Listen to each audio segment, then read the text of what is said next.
Hey you guys, my name is Laurel from Laurel Marsh Yoga, and today I wanted to share a little tip as to how to stretch your hip flexors.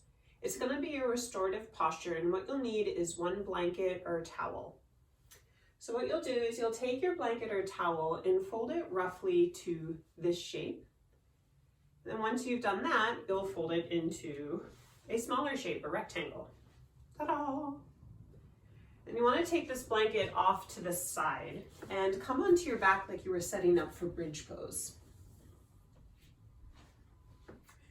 Lift your hips, they don't need to go high. Slide your blanket underneath your hips. And then when you lower your hips back down, just make sure that the blanket is not in that curve of your lower back, the lumbar spine.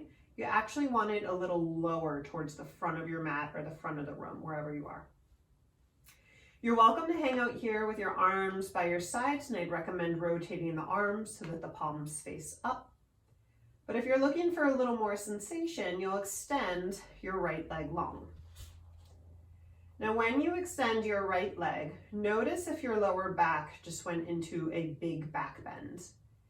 If that's the case, it's probably due to the placement of your blanket. So what I'd recommend is taking your right foot back to the floor and then wiggling yourself towards the back of the room, back of your mat.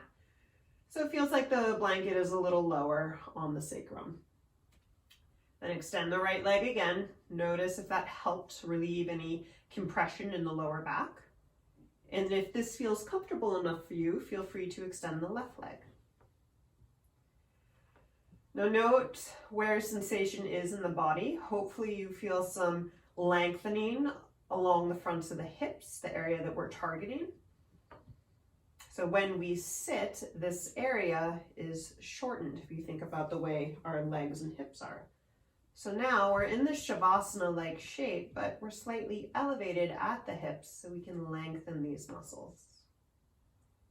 I'd recommend staying here for a minute to 5 minutes, whatever it is that you feel would be best for your body. And again, like I said, you can alternate doing one leg at a time.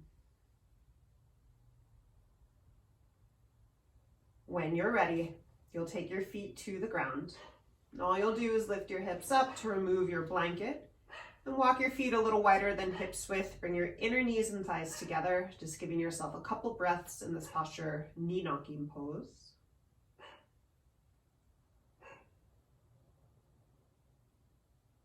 And then you'll roll to one side and press yourself back on up, and you can go about your day as normal. So let me know how that felt for you, and I'll be back for more wellness tips. Thanks so much for joining me.